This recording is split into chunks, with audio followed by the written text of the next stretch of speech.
Okay, good evening. The reason we're having a town hall meeting here is if we would go back to the time our country was started, this is how people expressed themselves, and so the folks who chose or wanted to be their leaders would get an earful. So that's why we're doing it. It seems like most of the time, especially in the primaries, it's always this side of the fence or that side of the political fence.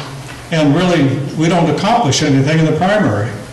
And so I really felt it was critical, at least in the congressional race here, since we've got a couple of fellows that are pretty much unknown, and that they needed some exposure. And just because they're both sides of the fence, that even made this evening even more important. Because it's not the party that's important, it's what they stand for. And that's why we're here this evening. So it's just in these kind of events, we're going to have more of these as this election season goes along, especially getting past the primary. We'll have a little more time to go ahead and put it together, so we'll have better exposure. And there's going to be some really interesting races when we get past the primary.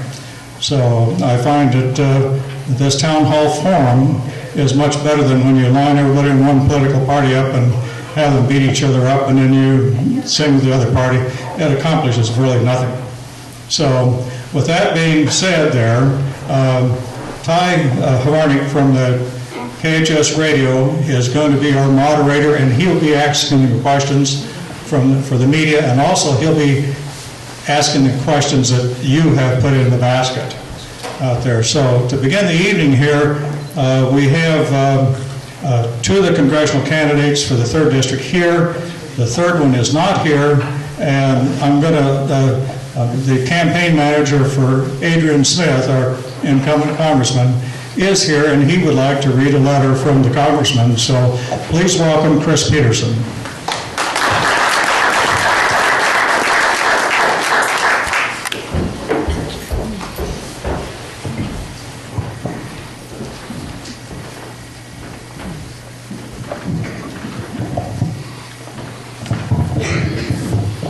Butch, thank you so much for giving me the opportunity to read a short statement on behalf of the congressman. Adrian really appreciates it. Again, as Butch said, my name is Chris Peterson, and I am the manager for Adrian's campaign this year. So I'll read a letter that Adrian wrote today and asked me to share with everybody who came out tonight. Dear friends, it has been an honor and a privilege to serve as your congressman. When I entered the House of Representatives, I took the oath of office. I swore to support and defend the Constitution of the United States and to well and faithfully discharge the duties of office. I promise to serve your interests and be your representative voice in Congress. As many of you know, this week the House is in session and voting. While this means I cannot be with you tonight, please know I am fighting for you and doing the job you elected me to do in Washington. I have made conservative principles the bedrock of my legislative record. I voted against the Wall Street bailouts and stimulus bills, which unnecessarily spent and wasted your hard-earned tax dollars. I voted consistently to repeal and defund Obamacare, and I opposed extending federal benefits like Social Security to illegal immigrants. From OSHA to the EPA, I have fought excessive regulations which threaten economic growth and freedom. My proven record has earned recognition. I'm the only candidate in the 3rd District race to be endorsed by Nebraska Right to Life, endorsed by the National Rifle Association, and named a Friend of Agriculture by the Nebraska Farm Bureau. I know it is my responsibility to help make lives better, not by guaranteeing outcomes, but by ensuring opportunity. With your continued patriotism, Nebraska values and common sense can lead the way in restoring our nation to greatness. Thank you for being here. I wish you nothing but the best, and look forward to the future of this nation. Thank you, and may God continue to bless our nation. Sincerely, Adrian Smith.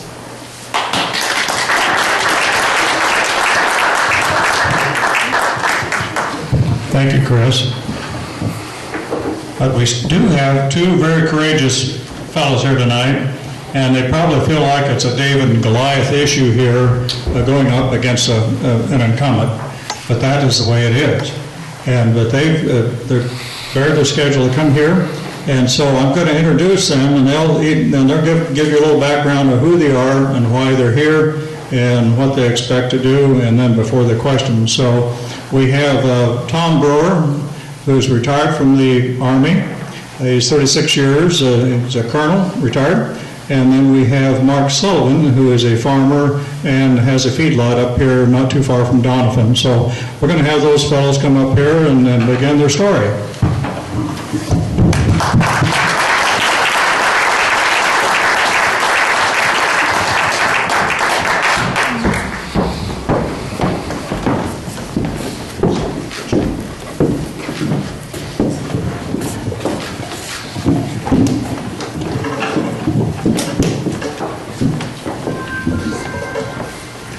Well, good evening, and Butch, thank you for putting this on. And for those that were able to come out tonight, thank you for your interest in our country and our district. Butch started the background on myself, 36 years of service. That's a combination of active duty, reserve, and National Guard.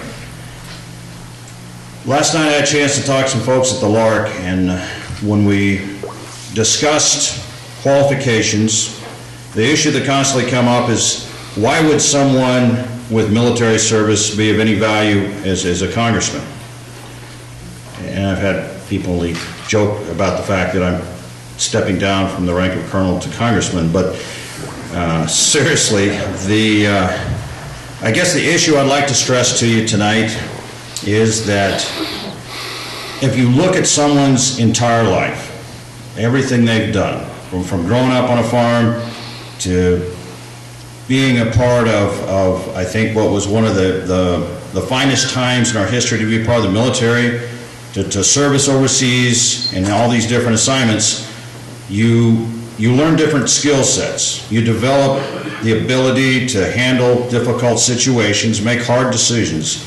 And unlike in politics, when you make decisions there are plenty of people who are going to evaluate you as a leader. In Congress, you can take care of yourself. It's all about self-service as far as your next assignment or your decision on whether to run again. But in the military, if you're going to get people to follow you in combat, you better have natural leadership abilities, and you better have people who will believe in you, or you won't be successful. And I don't believe that the missions we did, whether it was nation building or building the Afghan National Army or trying to stop the flow of drugs through Afghanistan, was something that doesn't apply in that job as a congressman. So as you take a look at resumes, and that's what I would ask you to do, is take a look at Adrian Smith's resume and mine and try and decide who has more life skills, who's going to have the natural core values to do the hard things when the time comes. Thank you for coming tonight. Mark? Thanks, Tom. I'm so tickled to be here and so glad you folks all showed up. I'm a farmer, lifetime farmer from Donovan, Nebraska, just down the road, cattle feeder, businessman, and I grew up in Donovan. I went to a one-room country school, went to Donovan High School, spent more time looking out the window than I did learning anything. Went to joined the Nebraska Air National Guard, served 6 years, and at the same time married Karen, and we raised 4 grown sons who still reside here in the 3rd District. I'm so proud to be a person from the 3rd District in Nebraska. The folks here are exemplary. They're kind, they're gentle. I'll run into folks on my campaign tour that will tell me absolutely they could not vote for me. They wouldn't vote for me if they had a gun to their head. And we'll shake hands, we'll pat each other on the back, and part good day. And that is what Nebraska is about. That's what civil governance is about. I think that we all agree that Congress needs to do a better job. I think I'm uniquely qualified of the candidates because of my lifetime experience here in the 3rd District, having a small business, borrowing money, trying to pay it off, mostly paying it off, working hard, buying and selling livestock, buying and selling grain, working with my neighbors and friends. I don't know what politics they are, and I don't care. I think that I'm a good choice. I think that I represent the 3rd District, and I'd ask you folks to certainly consider me. And just a quick note, I announced I was running on the 2nd of January, and it was really on the 3rd that we got the official word and we started to sort out the issue that I'd been diagnosed with leukemia. The first person to get a hold of me and let me know that I was in his thoughts and prayers was Mark Sobel. And so there's no way not to have tremendous respect for someone who is willing to, put aside who's a Democrat and who's a Republican, and just as a good human being, wish you good luck and prayers with that struggle. So, Mark, you have my respect. Thank you very much, Tom. And you know what? I couldn't respect you anymore because I'm not full of holes and you are.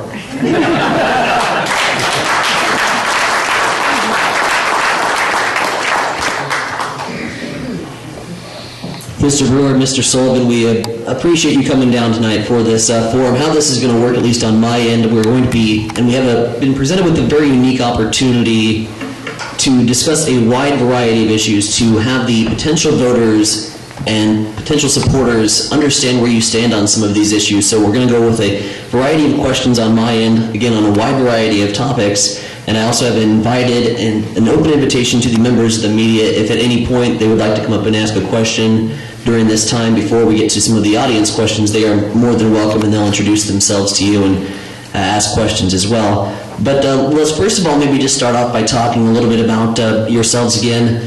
I've talked with you both, and you had stressed that there was a need for change in Washington, D.C., and that might be why you're running. What issues led you to make this decision to run in Nebraska's 3rd District? And we'll start with you, Colonel Brewer.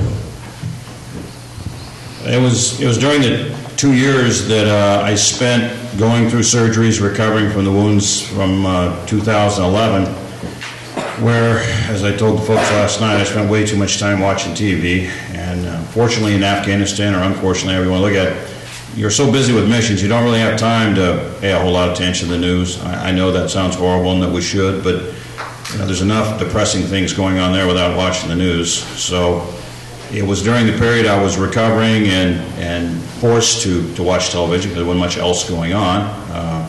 I was either on crutches or in a wheelchair or something that prevented me from having much mobility. And the more I watched it, the more I realized that the ones in Washington, D.C. were simply kicking the can down the road. There wasn't any aggressive attempt to try and stop the spending. The debt ceiling was just simply raised each time. And there's no accountability with that. That's the easy way out. Everybody wants to play Santa Claus and give stuff away. Nobody wants to be accountable for what they happen. And that's great until our children and grandchildren have to pay the price. And that's really what we've done. We just push it off on them. And that's really, a coward's way of dealing with things. We need to establish a debt ceiling. We need to live within our means. We need to reduce the size of government and be responsible for our actions. And that's, I think, the part that was so hard for me to swallow. And then, beyond that, it was probably seeing everything from the government shutdown through Benghazi and that lack of action on Benghazi that caused me the most heartache with what was being done in D.C. So I would say that was the primary reasons I decided to run. Well, I ran for this office because we need a change.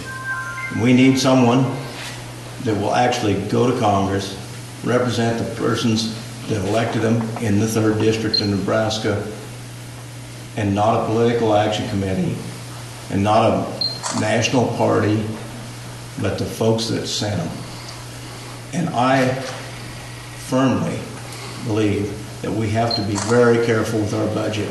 We can't spend too much money. We can't overspend. We can't just keep raising. We can't cut taxes rapidly until, or we can't spend more until we get the deficit taken care of. It's trying to grow back together. We're struggling with a recovery, and I want to be the kind of person that goes out there and shakes hands with Tom Brewer or the other guy across the aisle and says, we're going to get this done. The heck with party politics. We're going to get this done. That's why I'm running. We're going to focus on the topic of the economy, which both of you brought up a little bit in your statements about why you are running for Nebraska's 3rd District. In talking with both of you in the past, I believe, and correct me if I'm inaccurate, but you both seem to be in favor of doing what we do here at the state of Nebraska, and that's balancing a budget, balancing the national budget. What steps do you plan to take, if elected to Congress, to work on making a balanced budget a reality? And we'll start with you, Mr. Sullivan. Quite honestly, the right thing to do is in very measured, careful steps, cautiously cut spending, not with a meat axe, with a tweezer, with a surgical knife.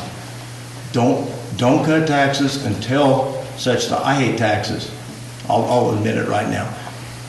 Don't cut taxes until we get this deficit closed. We can do it. It's actually closing as we speak, but we must continue to be cautious, careful. We cut. I mean, a great deal of cuts were made in the last budget agreement, and they're helping.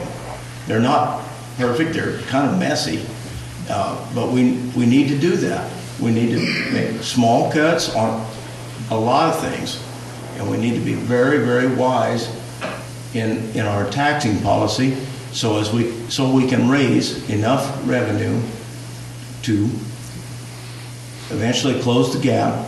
It's not going to be this year, but 2, 3, 4, 5 years, we're going to be back where we were in 2000 with not a budget deficit. And won't that be great? Well, I guess I'm a little bit different in my view on that one. I'm more of the meat cleaver type of guy. I like to refer to it as Fedzilla.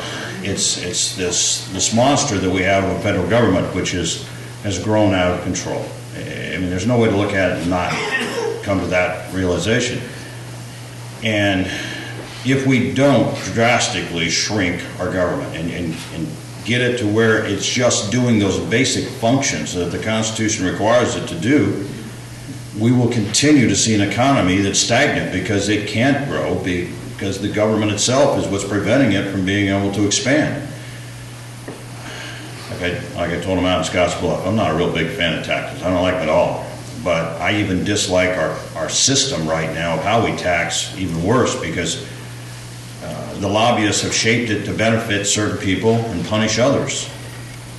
I have looked at both the fair tax and the flat tax. I think either of those would be better than what we have now because we have to come up with a system where there isn't all of these avenues for people to get out of paying their fair share and to stop bleeding the ones who work a normal job and get a normal wage from having to be, taken to the cleaners every time that they have to pay their taxes each year.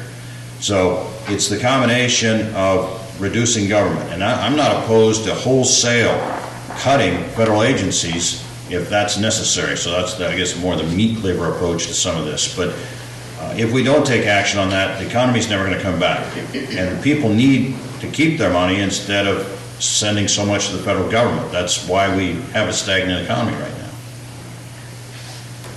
And I should let you both know if at any time you would like to further your comments, if you went first and heard the comments from the second, you want to kind of maybe further elaborate on your comments, you're more than welcome to have a minute or two to either explain one of your answers or rebuttal with one of what your candidate said. So you're more than welcome to do that if you choose to do so.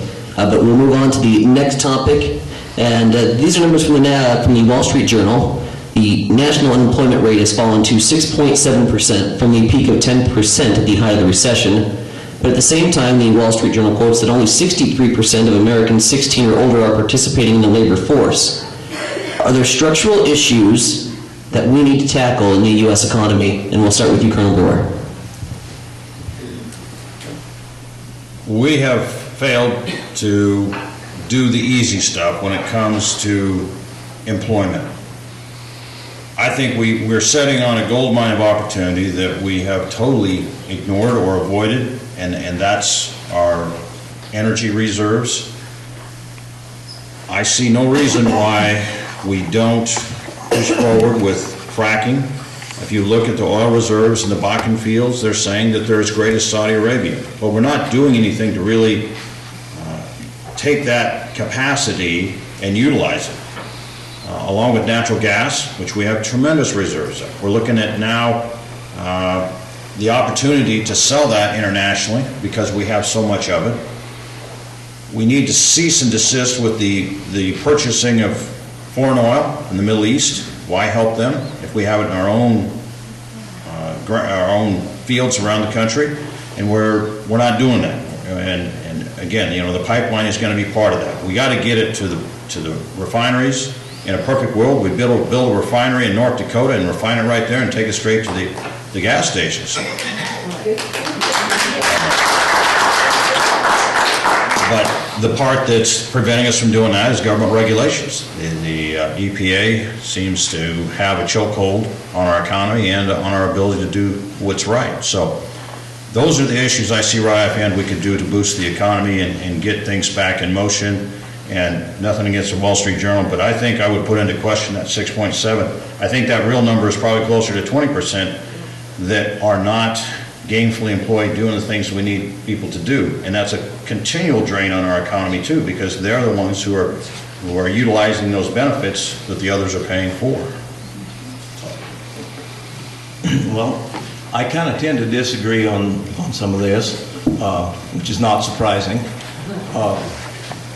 I believe the best way to build jobs is to build our nation, build infrastructure. We need railroads, we need highways, we need an electrical power grid that's next to none instead of shaky. We need broadband service in the 3rd District in Nebraska because we don't have very good service in the 3rd District in Nebraska. Those jobs, that spending, whether it comes from private enterprise or through the government working with private enterprise, those are the kind of jobs, that's the kind of employment that the money is spent out of our cash flow, but it goes right over here in our savings account. And that's how you build wealth, and that's how you build a nation. And that is how you get jobs. The pipelines are pipelines, oil's oil. We need, and we're gonna, in our lifetimes, we're gonna rely on fossil fuels. But there's no point in us rushing out to squeeze out every drop of oil out of the ground and burn every chunk of coal as quickly as we can for profit when we're robbing our kids and our grandkids of energy. We need to start now. We need to use our fossil fuels carefully, conservatively. Conservative doesn't mean wasteful. Conservative means conserve.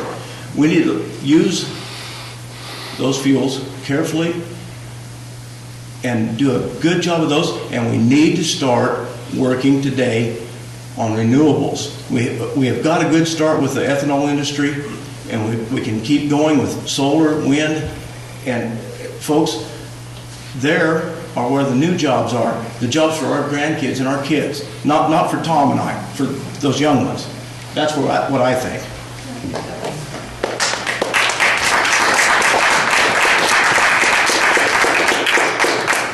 Reflecting back to President Barack Obama's State of the Union address, he had said, "We need to give America a raise. It's time to give America a raise." Do you support raising the minimum wage? And we'll start with you, Mr. Sullivan. Indeed, I do. I don't know that we have to go to $10 in Nebraska. I wish we could, but you know, our cost of living is quite a bit cheaper than other places. I hate the term working poor. If somebody's working 40 hours a week, or 50 or 60 or 2 jobs, they should never be poor in this country. So that's what I think of that.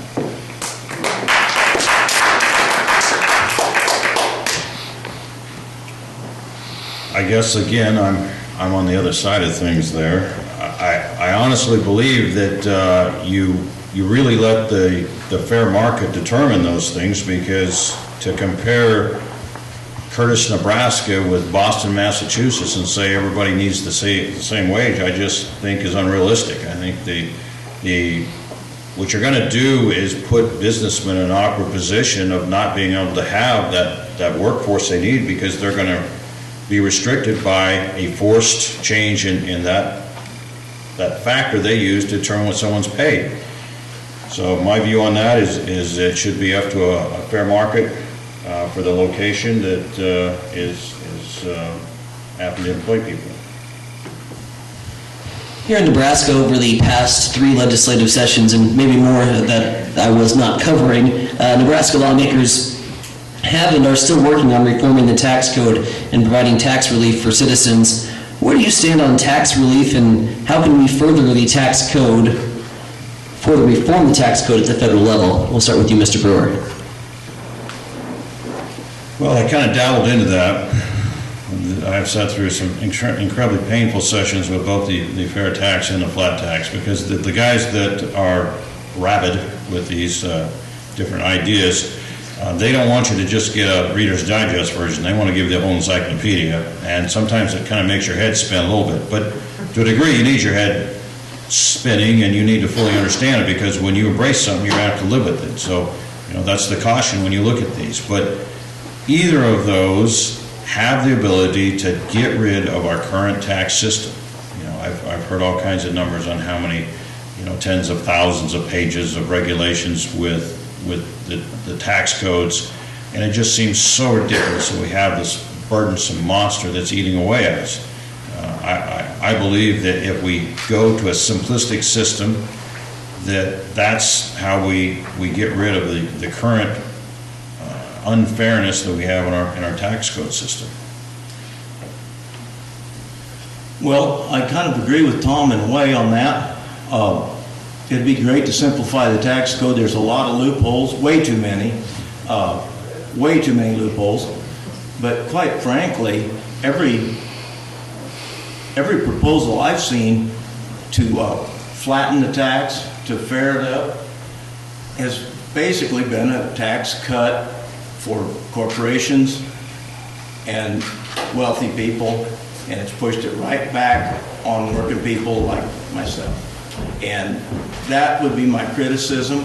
I think it's a good idea if it's not in the disguise or the guise of a tax cut for wealthy. And right now, I hate to say it, but my banker would kill me if I was going to cut my revenue and not when I had a deficit. He'd say, you got to get this together first. And right now, that's what I think we need to do. We're going to switch topics here a little bit. We're going to dive into healthcare discussion and talk maybe just a little bit about the Affordable Care Act. Polling data, I don't have the polls right in front of me, but talking maybe just a little bit about the law. Republicans have constantly been trying to amend and repeal the law. Are there any alternatives, or are any of their alternative plans viable? And how do you see that we can probably make this law better in Washington, D.C.? And we'll start with you, Mr. Brewer. Well, let's see. I'll start off by saying that I don't believe Obamacare, as it's currently structured, is salvageable, because it doesn't matter what hospital administrator you talk to, they will tell you that the system will implode, whether it's in 6 months or 12 months. Most of them fear the point that the employer mandate comes on board, that the true snapshot of what we have with Obamacare is going to come about. So that's the base where we'll start with. That if Obamacare doesn't work and we have to go to a plan B, what is that plan B? Well, first off, I struggle with the fact that we had a system that did have faults. There were some that had fallen through the cracks. But what we took was a system where you did have your own doctor, you did have your hospital, you did have your insurance agency, your insurance company, and they were your choice. So that wasn't a terrible system that we had. As a matter of fact, now it looks like a great system. But where we're at is, can we go back to the old system?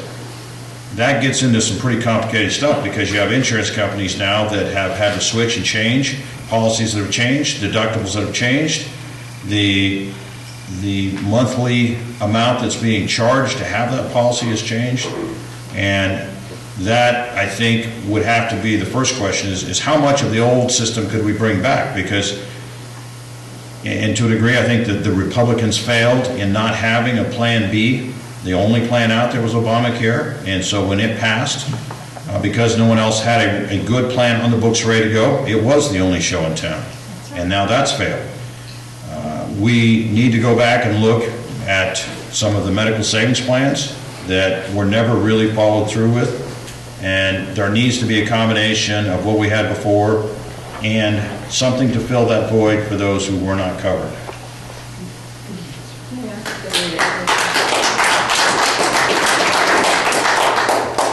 Well, I'm a little bit pragmatic, and I believe that there won't be a chance to repeal Obamacare until 2017.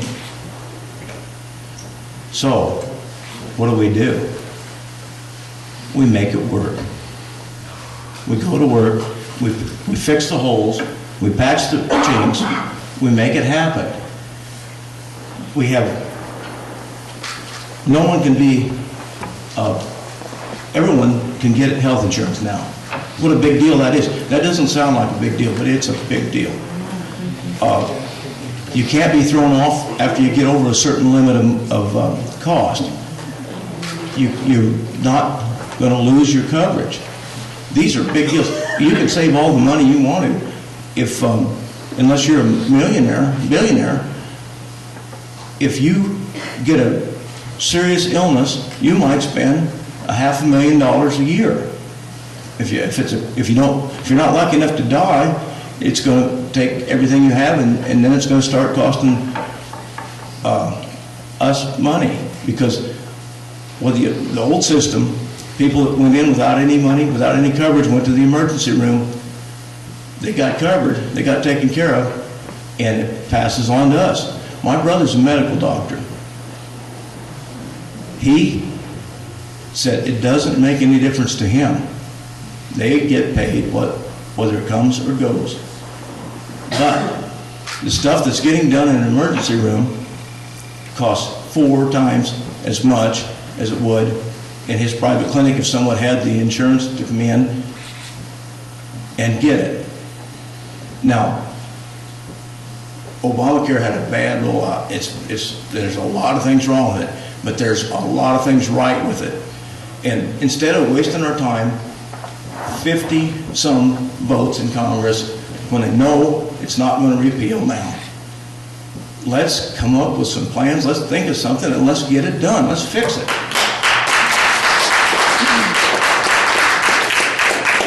All right, I guess I'm going to jump back on that one.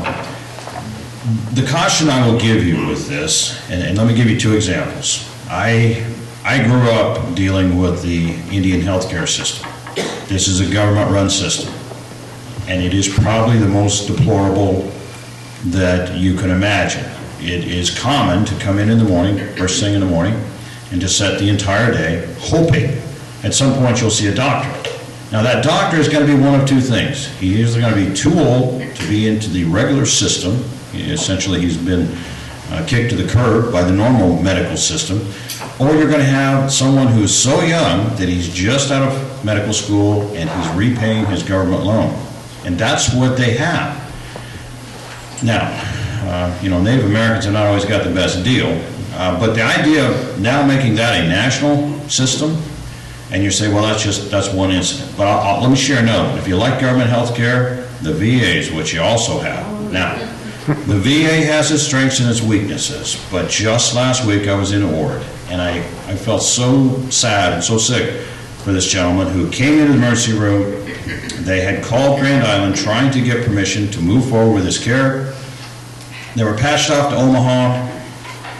Then the person they talked to, they tried to get back with to get the final okay. He was gone. He didn't tell anyone else. 8 hours into this ordeal, the man is still in the emergency room. The government healthcare system is just that. It is this giant system where people become invisible and you are not given that care that you deserve. The care you deserve is from that doctor who knows you and people who know you, and I fear that if Obamacare fails, and I don't think you can honestly look at it and not say that there's a potential at some point it will collapse, that a single-payer system isn't the ultimate end state. The single-payer system is essentially what we see with the VA and with the Indian healthcare system. And we will have a much lesser quality of life and quality of healthcare if that's what we end up with.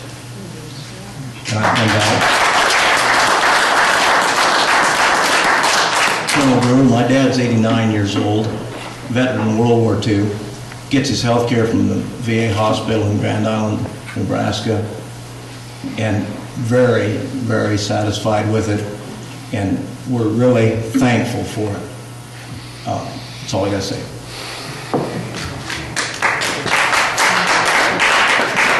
Gentlemen, I'll do just a few more questions, and we'll get to some of the questions that we did get from the audience. I do want to get their opportunity to weigh in on some of the issues that they feel is important as well. But an issue that's going to be coming to the forefront very soon is on the topic of immigration reform.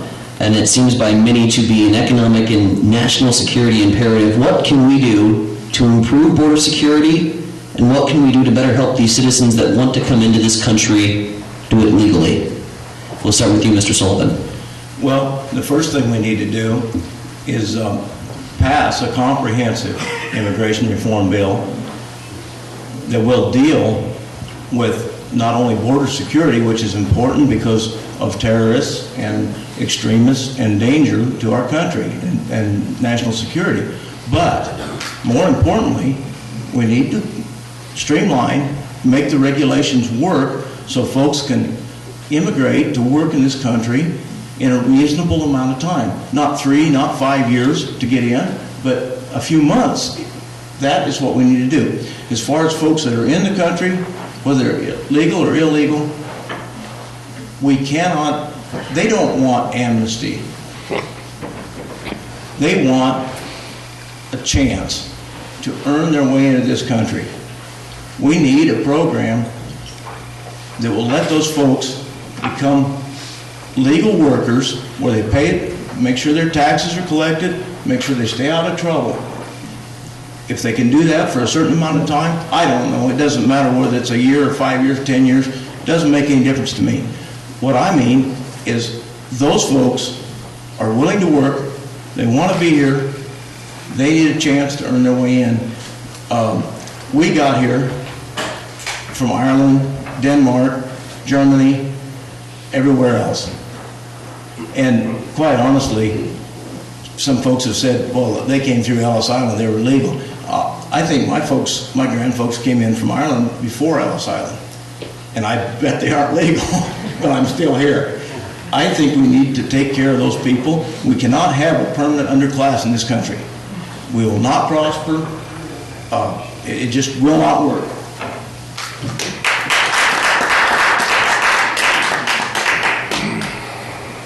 Well, this issue came up at Scotts Bluff also, and I'll share the same thing with you as I did there, that obviously I have a bit of a tainted view of this with my Native American heritage. Immigration takes on a little bit different meaning. But I also believe that the unrestricted entry of people in the United States breaks our laws. You know, it burdens the infrastructure. I think it does not allow us to fairly utilize those taxes that people are paying.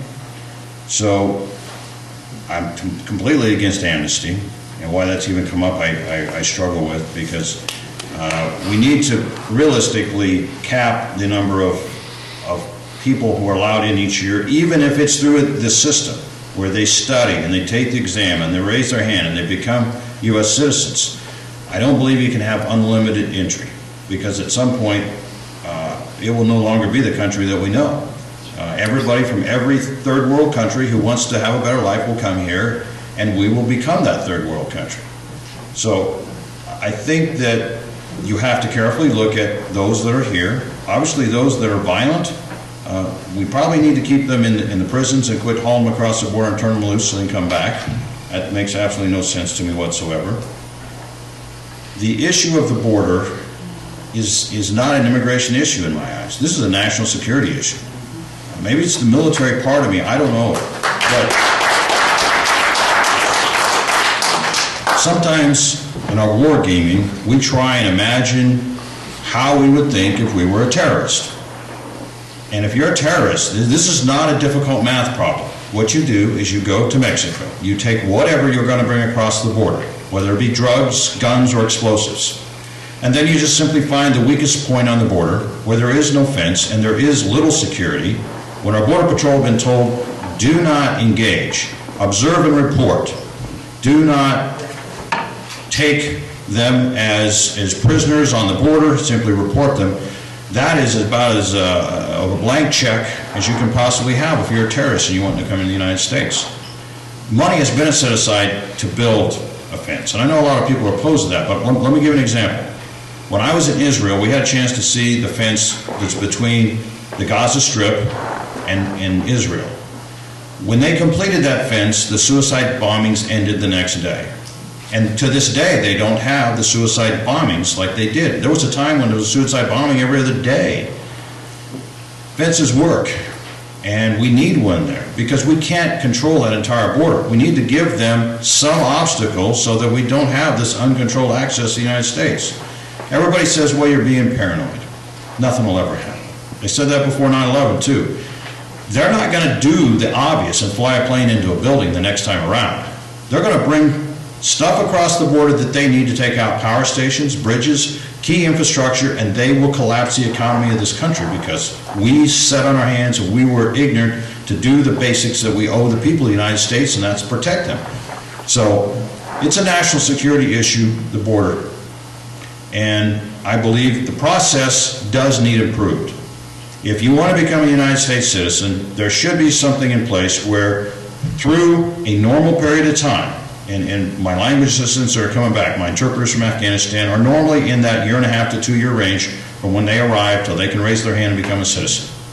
That sounds like a lot of time, but I think realistically that's probably about as good as we can have with a system as big as it is and as many people as we're trying to process.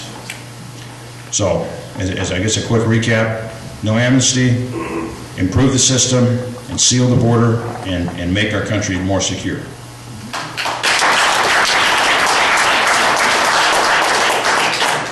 Colonel Brewer, I shouldn't be impertinent here, but quite honestly, if you were really wanting to be in the United States for bad purposes, you'd come through Canada. It's much easier. I'm not saying don't seal both borders. I'm just saying seal the border. That's all. Gentlemen, when it comes to issues of gun control, it's been a topic that's been widely debated back and forth. What is your stance on gun control? Is there a balance that we might be able to come to in Washington, D.C.? Colonel Brewer, I believe you can start. The compromise is I get my guns and nobody else gets them.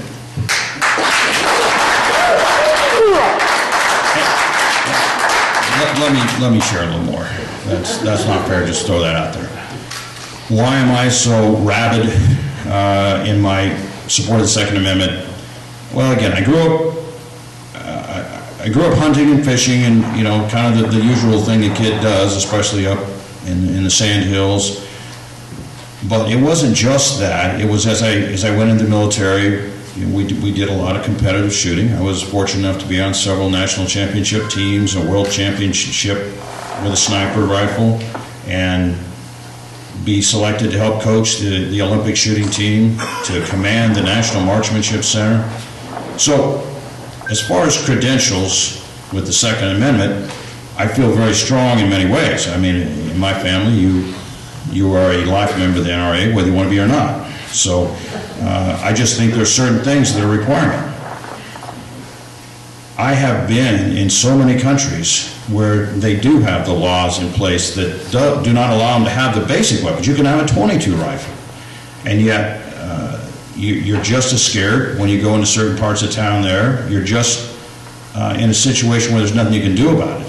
You know, when you saw the riots in the UK a few years ago, I can't imagine how terrifying that would be to just have groups roaming the streets, destroying businesses and attacking people, and you have no way to defend yourself. So I have zero flexibility with the Second Amendment. It's written, I live by it, and that's the way I'll see it.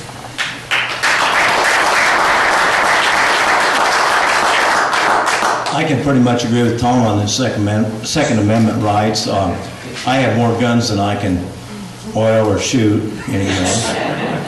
But those riots in the streets would be a lot worse if they were carrying AKs that were with full clips.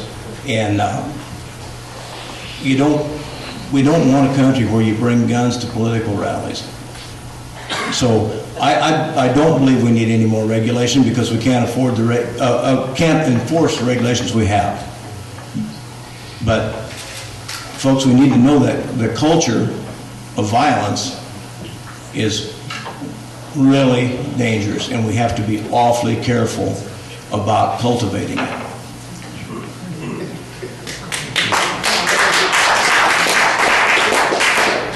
Gentlemen, I'm going to start with some audience questions now, some of the questions from the public, and I will just read them as they are written. Are you aware of what's going on in our skies with the chemtrails and HAARP, or what the mainstream media likes to refer to as geoengineering? Question mark. This is an issue that's not only affects people's health, but the weather as well. It's going on all over the world, and we'd like to get your thoughts on the subject. This one will be yours.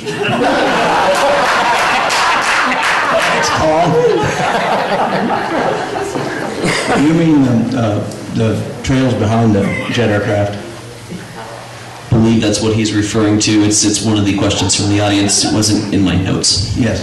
Well, quite honestly, there's a lot of things. I'm not sure exactly what I'm talking about here, but quite honestly, we have vapor, and we have a lot of things coming out of diesel, jet fuel, other motors. We do need to be careful of our environment, and it's a long time until we can't fix it after we break it. If that's what you're talking about, I think we need to take very good care of our environment, and if not, I don't know what we're talking about, quite honestly. I suppose that it's not a good political thing to say. I don't have a clue, but I don't have a clue either. It could be, seeding of clouds. I'm not absolutely sure what it is, and even after reading it, I still don't know what it is. So I don't think you deserve to have someone babble about something they don't know about.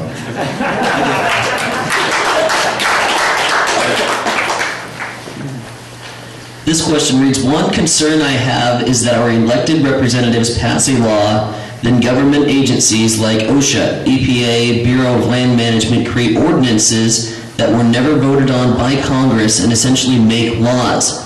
How do you propose any limit that agencies' growth and their power?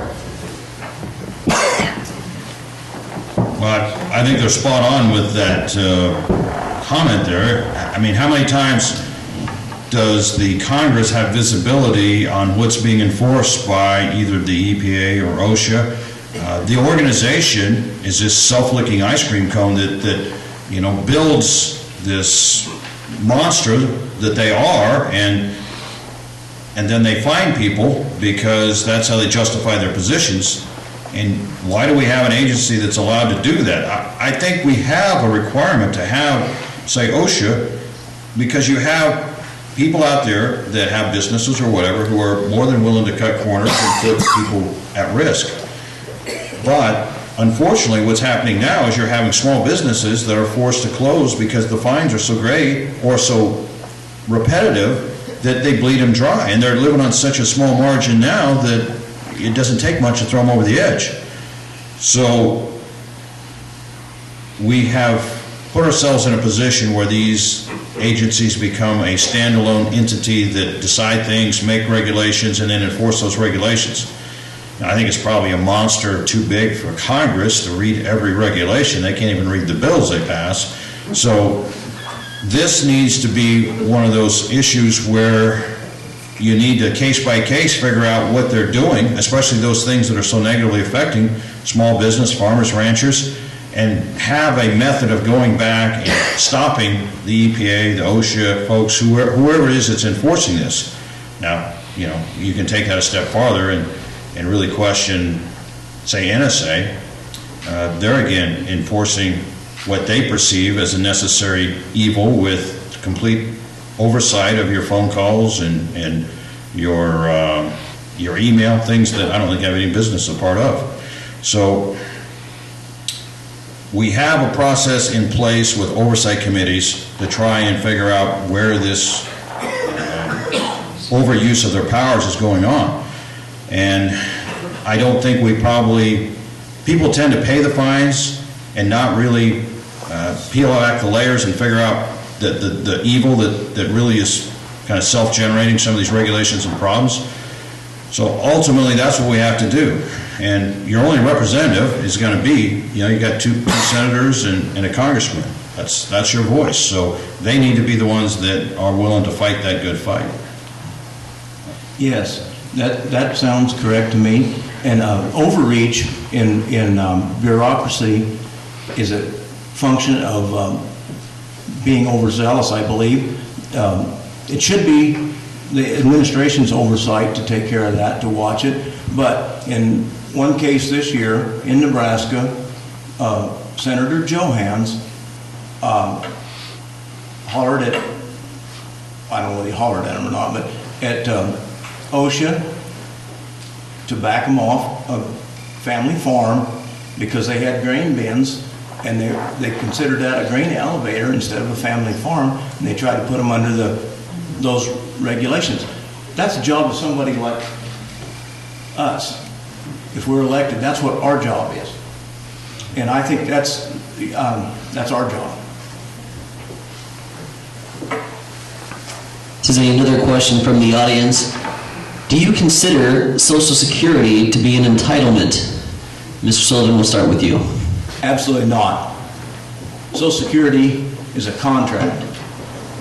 It's a contract made with the folks that pay the taxes and pay into it. If the folks that figure out the rates are not charging enough, they should charge more. The tax should be higher if it has to be. But that is not an entitlement. It's a contract. This country, the 3rd District, the state of Nebraska, our word is our bond. And this country's given its word that we're going to take care of senior citizens, and we better do it. I agree with Mark. I think you paid in your whole life. That money was to be set aside in a special savings account for you, and you're to enjoy that when you retire. And the fact that they decided to throw it in the general fund and spend it like drunken sailors, that bad's on them.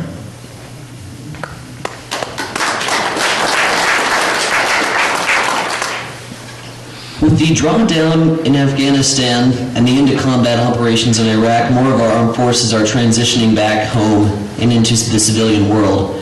Does the United States need to do a better job? Does Washington, D.C. need to do a better job in making sure that our veterans are given access to adequate employment and means to health care? We'll start with you, Colonel Brewer. Well, I guess maybe I'm somewhat qualified for this question. I will tell you that I'm troubled by a couple of things. As we come back in, so many veterans who are looking for work are challenged because if at any point, as you're coming off active duty and you're leaving the theater of operations and you're no longer wearing the uniform, as they do these interviews with you, if you tell them that you've had a traumatic brain injury, if you tell them that you have post-traumatic stress, you are instantly tagged as having some type of mental disorder. with that comes, your loss is your privilege to own a firearm, your ability to get a job. You're essentially shunned because you're honest with the representatives who are supposed to be taking care of you as you transition back into civilian life. And I just think that's horrible. You do what you're asked to do, and if you're riding in a vehicle and it hits a roadside bomb and your head is injured, that shouldn't ruin you for the rest of your life because of your service. I got news for you. The VA will give you a tiny percentage of disability for that, but in reality, you're a marked person for life that can never have the normal things others have. And your sin is you served your country. So that's part of the concern I would have with the way that they're treating the soldiers coming home right now. And the other part is, many of these kids come with such great skills, because right now, unlike before in the military, if you're an 11 Bravo infantryman, you're going to have pretty limited skills. But in this day and age, with all of the technology we have, whether it's figuring out how to run multi-channel burst radios with satellite antennas and all these capabilities, you're going to be so much better prepared to go out in the civilian world and do the things that they're going to ask of you to do than 2 generations ago when they came off battlefields. So lots of talent, and a lot of it goes to waste because they're not given those opportunities they should have. There's not a clear pathway for these kids as they come back to be able to find a job easily. There are a few things in place to help them with some vocational training, but once in a while you hear a good news story where some company embraces having veterans as a part of their team, and they do great things. But unfortunately, it's on a pretty limited basis. You see some of the programs like the Wounded Warrior Program that has done a great job of helping kids transition back that have got severe wounds. But why do we have a Wounded Warrior Program when we've got a federal government that ought to be doing the same thing for our kids? I concur with you, Congressman Brewer, and it was very well said. Getting back to questions about the audience, or questions from the audience, and this one dealing a little bit with agriculture. What, if anything, if elected, would you do about genetically modified foods, GMO'd foods? We'll start with you, Mr. Sullivan. Yeah, I knew they'd throw this one at me. We, indeed, on our farm, use GMOs constantly. There's a lot of controversy about it. The biggest thing I can see, the most important thing, is isolation and resistance management and separating the crop from other crops that people want to be non-GMO, organic, for example, crops. I believe the science is safe on it. I strongly believe they're correct. I wouldn't use them if I didn't. We use hardly any organophosphates, hardly any commercial pesticides, herbicides, very, very little compared to what we did when I started farming because of GMOs. Now, what it is, it's selective breeding or hybridization, as Luther Burbank thought of back in the history, but it's accelerated.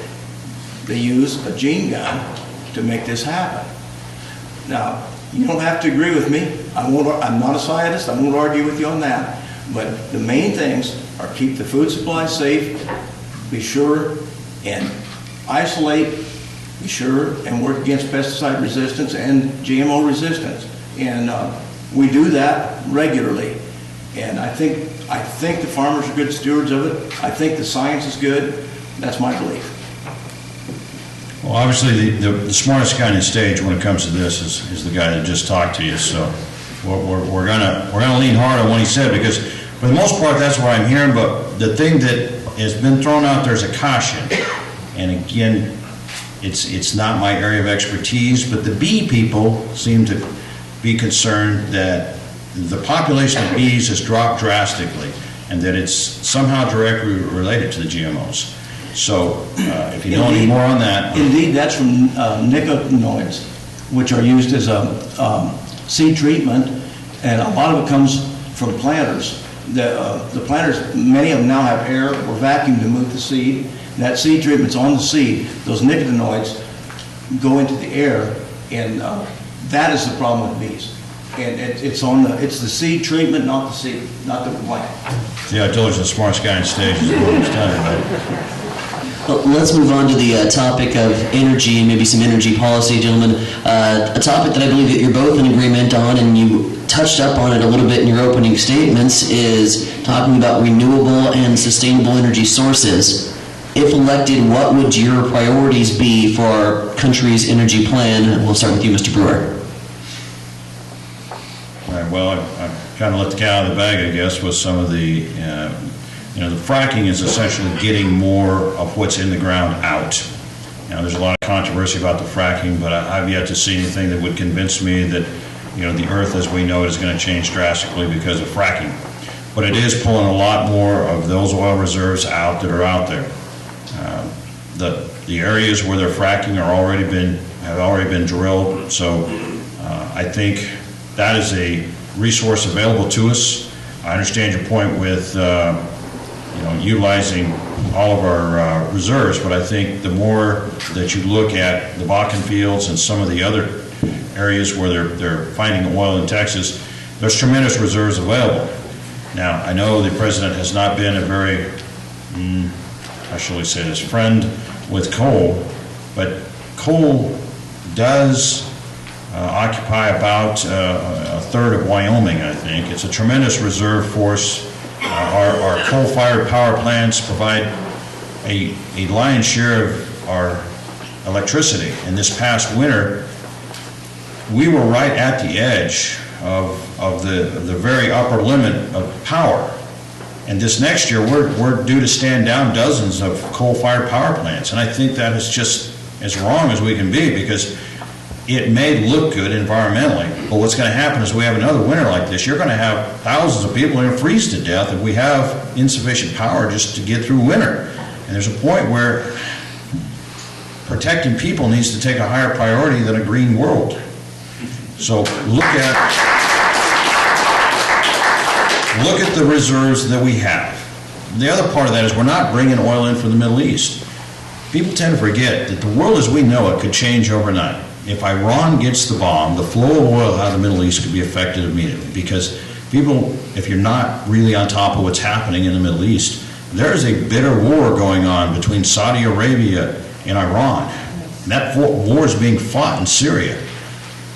The situation in Russia and what will likely be the future controversy in what was part of the old Soviet Union is coming. We talk about the situation that we have currently. I think you're going to see that expand even into places like Belarus. You're going to see places like Moldova, the Baltic countries. All of them are in jeopardy. But the issue is going to be, if they shut down those pipelines that traverse through there, the Europeans are going to have to go somewhere else for oil. And if we are living on that lifeline out of the Middle East, the minute Saudi Arabia and Iran get into some type of a tit-for-tat war, and what's going to happen is the minute Iran gets the bomb, Saudi Arabia will get the bomb also. They will simply get the technology from Pakistan. I know this sounds all complicated and all, but it will be an arms race that happens in the Middle East. And we are at the mercy of some not so brilliant minds over there if we don't become self-sufficient here. That's my plea with folks, is to intelligently figure out what's best for our future. Well, I think Colonel Brewer's almost right. We are going to live with fossil fuels for our lifetime, as I said earlier. We need to conserve them. We need to burn them cleanly. But his very point about the energy insecurity in the world goes right back to our need to develop renewable sources of energy here in the United States of America. And if we're building a pipeline, I don't know whether that pipeline's good, bad, or ugly. That's another issue. But if we're gonna export that oil to China and have them burn it, because they like to burn oil that isn't as clean as what we prefer to use, or things like that, folks, we need to take care of us, and we need renewable energy now. We need to work on it now. We're not going to have it in place for 10, 20, 30 years, but we've got to start now. And I agree with Mark on that. I cannot understand why, if you come from the 3rd District of Nebraska, you're not the biggest champion for ethanol, because we are the biggest producer of ethanol.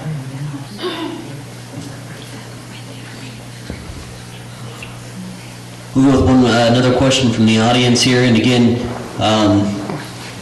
I'm not well versed on the issue, but what are your thoughts regarding the Bureau of Land Management and the land grabs that is happening in Nevada? We'll start with you, Mr. Brewer.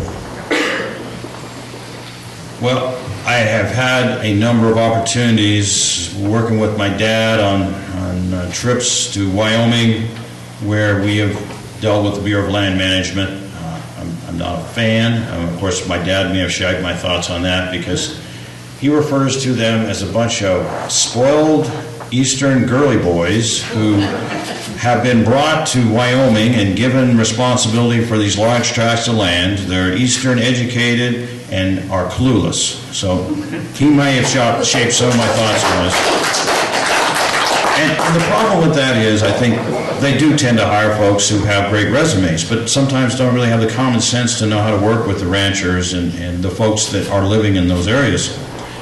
And the part that's even more terrifying is what we do is we take these folks and then we give them so much authority that they can form armies, have armored vehicles, sniper teams, and that they have people who are willing to take a sniper rifle and point it at a rancher over some grass. I mean, we allow anybody who wants to come across the border with whatever they want to bring with them, and yet we'll turn loose these kind of teams against ranchers. It doesn't make any sense. It's so horribly out of control right now. Now, good or bad, however you want to look at that Bundy situation, the concern I have is this: it is still a property rights issue. And I think the federal government, just as Benghazi and other places, there are layers of things and issues that people don't understand and don't know about. And that's the truth of what's happening. And they form this other ruse that's going on to try and justify their actions. There's no way to justify pointing a sniper rifle at someone over grass and a few cows. That's insane. I think the BLM needs put under some type of oversight and control, because right now, like so many federal agencies, they're just running out of control, doing whatever they want. There are employees. We need to rein in this kind of behavior, because at some point, if this runs out of control, it's going to affect our lives in Nebraska too. All they got to do is find the sage hen, an endangered species, or something else, and then these problems are in our backyard. Well, I don't know, but the last time I looked, it was just as illegal to carry high-powered rifles and use them to thwart a sheriff or a government order, a court order, or anything like that, as immigration illegally is. I think, in fact, I saw, if they're true, pictures of Bundy and his crew armed, fully armed, and I think they're foolish. They surely can have their day in court, and hopefully, if they're right, I hope they win. But you don't bring out arms against the federal government, the United States of America. I think Congressman Brewer almost would agree with that. Why, I like the way you do that, but I will tell you that I think that if you go back and look from the very beginning, we have a right to defend our property.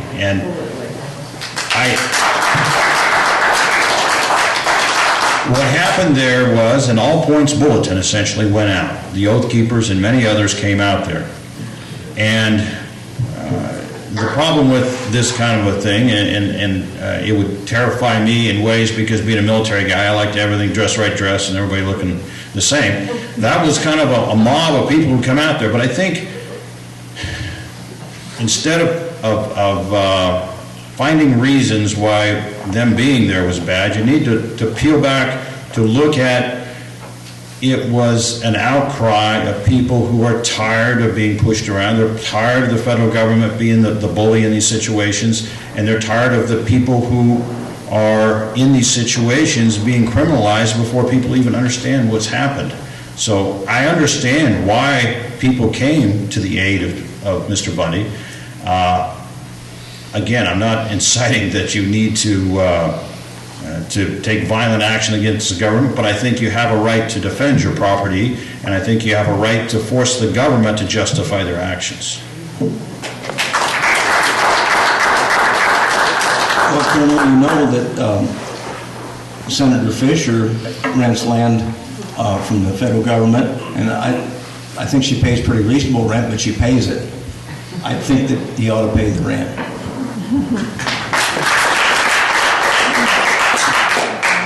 I think you need to know all the details with the rent. We're going to go along for a long time with this one. We'll focus on some other issues here. Since 1973, the issue of abortion has divided our country.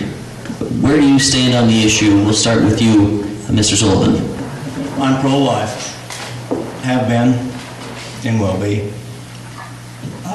In fact, my family tradition, my religious tradition insists that I am, and I am.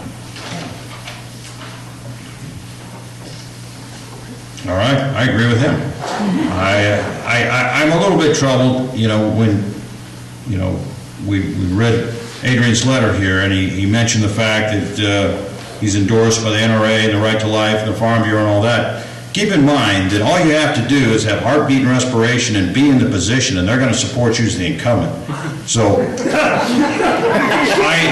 I just think that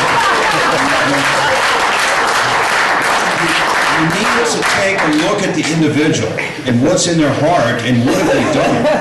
And to see Adrian Smith with a gun is about as odd as some of the shots of the president with one. So when it comes to the NRA, I got to tell you, if I was to get elected, we would have a very direct conversation where I said, in the future, when you guys decide to endorse somebody, and you have people who have given a lot to this country and have represented your organization, raised money for it, and done everything else, and you forget them over someone who's a sitting congressman, you're wrong. And so that's what I will tell you with the Right to Life and with the NRA. I'm going to chime in on that, because I had a representative from one of the Right to Life outfits tell me that they endorsed the incumbent as long as he voted with their point of view. In other words, not me. So I'll chime in on that, Tom. The other issue I wanted to address is, across the country, same-sex couples are fighting for equal rights. Some states allowing gay marriage, while other states have struck down laws calling for its approval. Is this an issue that can be resolved at the national level? Where do you stand on the issue? We'll start with you, Colonel Brewer.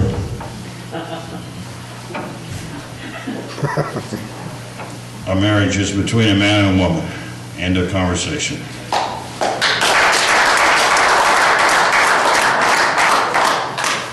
I can't endorse gay marriage. Again, I'm going back to the faith-based argument that I made earlier on pro-life.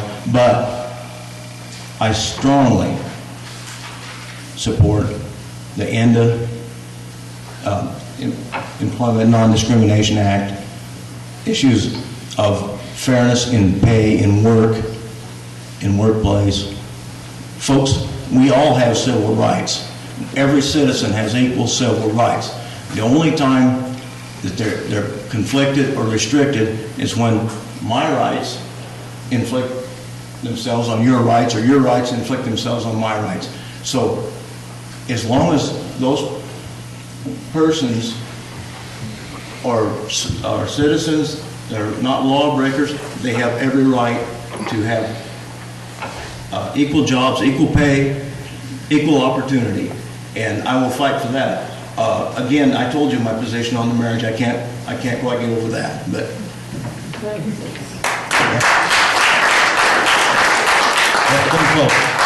And I guess I should have been a little clear with that. I agree with Mark in that you have to treat people fair. That, to make a blank statement, mine was specific to marriage, but when it comes to employment, you can't be unfair in how people are treated, because that's their personal call on their lifestyle, but yet to treat them any different than, I would agree with that you can't be unfair in how you treat people as far as employment. Another question from the audience. This one may be just a little bit of a softball, but would you consider a cabinet position if you were appointed to one? We'll start with you, Mr. Sullivan. No.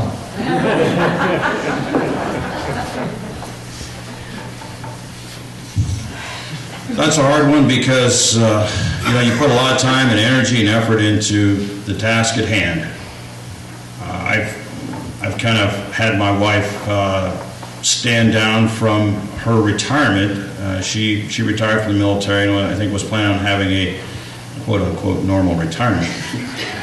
Then her husband decided to take on this small challenge, and she spent many a night stuffing envelopes and working on FEC reports and doing all those things that are part of being someone's spouse who's running for office.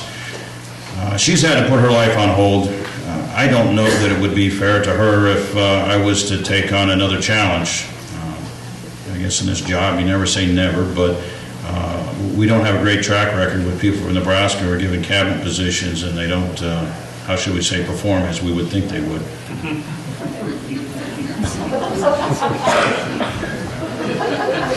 President Barack Obama believes we have a moral obligation to fight climate change. We both talked a little bit about this, and you've elaborated on just a few of the comments, but conversely, new regulations from the EPA have been considered to some Nebraskans as an extreme burden on our way of life here. Do you believe climate change is a priority that needs to be addressed in Washington, D.C.? And how do we find a balance that doesn't adversely affect our way of life here in the 3rd District? Start with you, Mr. Brewer. Well, since I've publicly said that I would not be upset if we closed the EPA, I'm probably going to be on the far side of this one. Obviously, the EPA does have a function, but I think what they have done is grown these teeth that are starting to tear away at the fabric of our country, in the sense that we cannot have the normal things that in the past have been the mainstay for energy. We talked a little about coal. I'm a big fan of coal for a number of reasons. A lot of coal comes through the 3rd District on the rail lines. Coal's used at our power plants. And now we're all of a sudden going to change all this, and we got a resource that simply is going to waste away in Wyoming and not be utilized. If we had horrible, dirty air, if we had a lot of problems where day in and day out, there was this issue that was affecting lives, it would be different.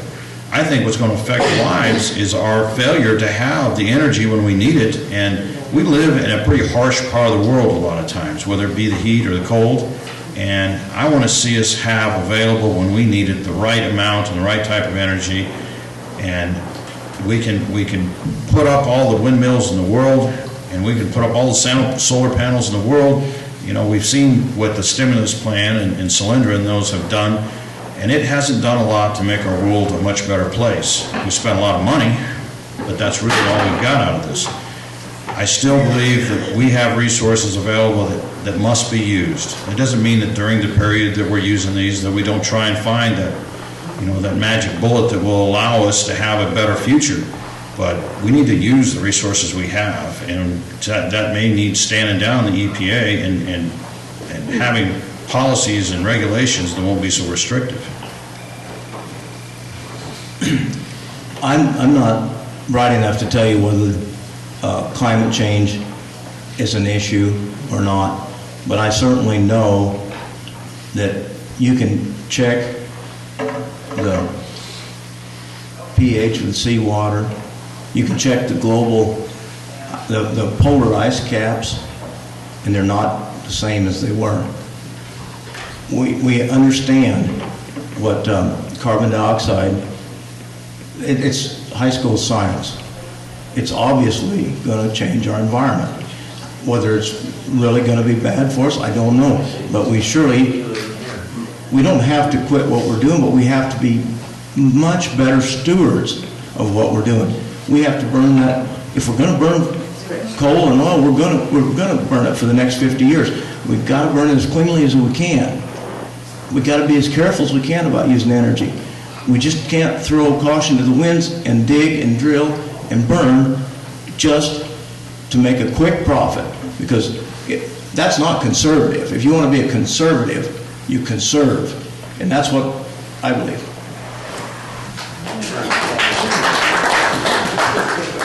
Sheer area has given the congressman elected to Nebraska's 3rd District the responsibility of taking on everything from the Panhandle, even throughout here in the South Central Nebraska, and even further east. If elected to Congress, how can you make sure that that vast population and that size of a district gets represented in Washington, D.C.? We'll start with you, Mr. Sullivan. Well, it'll probably be about the same way as Karen and I are trying to campaign for this. We're going to drive all over the country, and we're going to see all the people we can. We're going to shake all the hands we can, and we're going to listen to everybody that we can talk to. And I think it's a lot of work.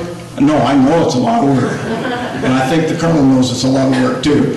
And we're going to be at it, and that's how I'll treat my job when I'm in Congress. I'll be here. When I get back, I'm not going to be out west raising funds. I'm going to be here in the 3rd District.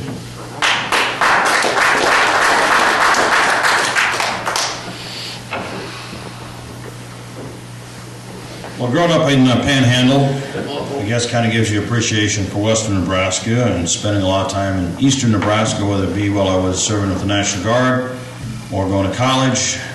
You kind of get a flavor of both ends of the state, and like Mark said, you cannot campaign in this district and not have a real appreciation of the size of Nebraska. I don't care whether you're in O'Neill or whether you're in Curtis or Chadron or Crete or where you're at. It's a massive district. The nice part is we don't have Lincoln and Omaha.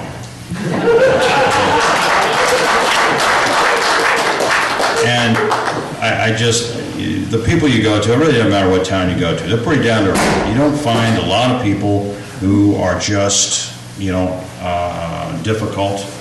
It's a great district. But I will tell you that the key, I think, to really embracing the people of the 3rd District is staying in the 3rd District and remembering where you're from. That's not hot tubbing in Colorado or other places with lobbyists. It's being right here on the weekends. When you get a chance to come home and make sure that they see you and are able to share with you their thoughts on what the issues are and what they want you to do back in D.C. Gentlemen, I'm getting the sign from Butch that we're just about ready to wrap up here. I will let you close with some closing statements here, and we'll start with you, Mr. Sullivan. Well, again, I want to thank you guys for putting up with us this evening, and you got a lot more stamina than I do. I get to stand up here and do the talking, you have to listen. I really believe that we can make a difference for the 3rd District in Nebraska, and I want a chance to do it. I'm not very partisan, but I'm very, very concerned and very, very involved with the 3rd District in Nebraska. And folks, if you want someone that represents the 3rd District and the people in the 3rd District, I think I'm your choice. My range of experience in business, in agriculture, in the 3rd District, I think sets me apart from the candidates. Thanks for your patience this evening.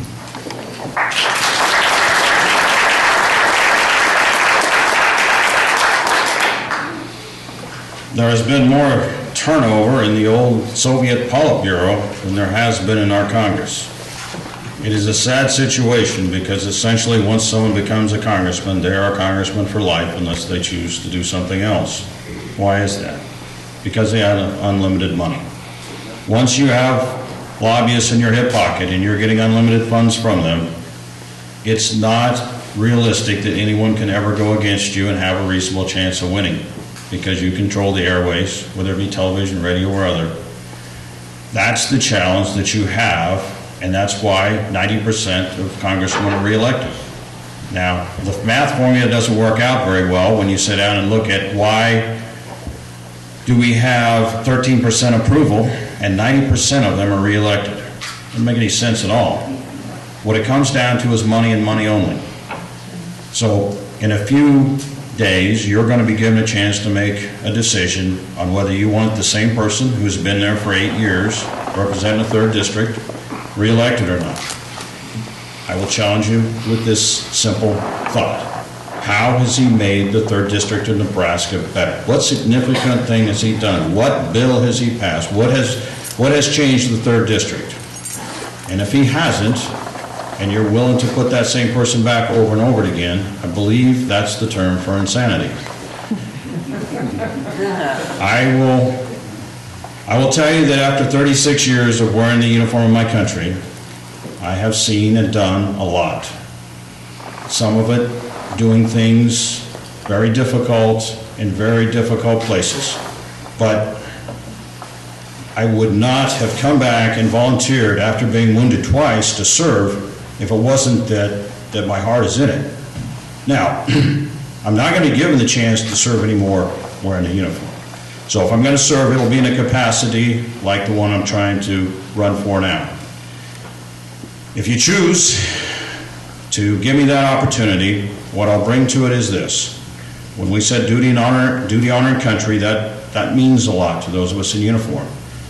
In Scottsbluff, I talked about how disappointed I've been in the federal government in many ways, but the thing that has burned away at my soul, and it's the same thing I talked about in Scottsbluff, was the Benghazi investigation tears away at my heart on a regular basis. Glenn Doherty was a good friend of mine, and he died on a roof defending U.S.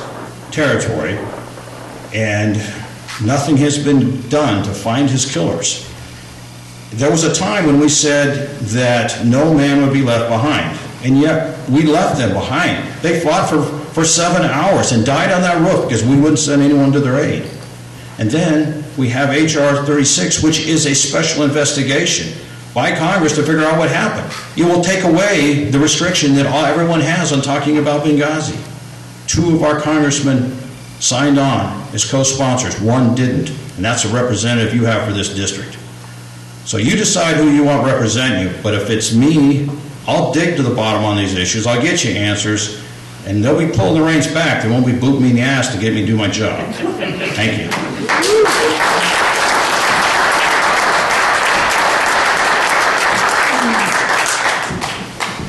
Thank you for being here and being part of our first town hall meeting. I think we all learned a lot about these 2 fellows here and a lot about our country and why Nebraska deserves the best. So have a good night.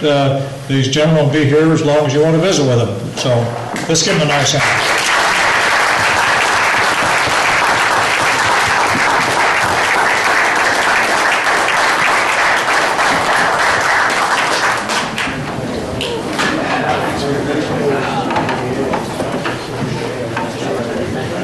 Yeah, for a little bit. Hey, boys, can I stand here for a second and get a handshake? You did it behind the podium, not just well, you're helpful.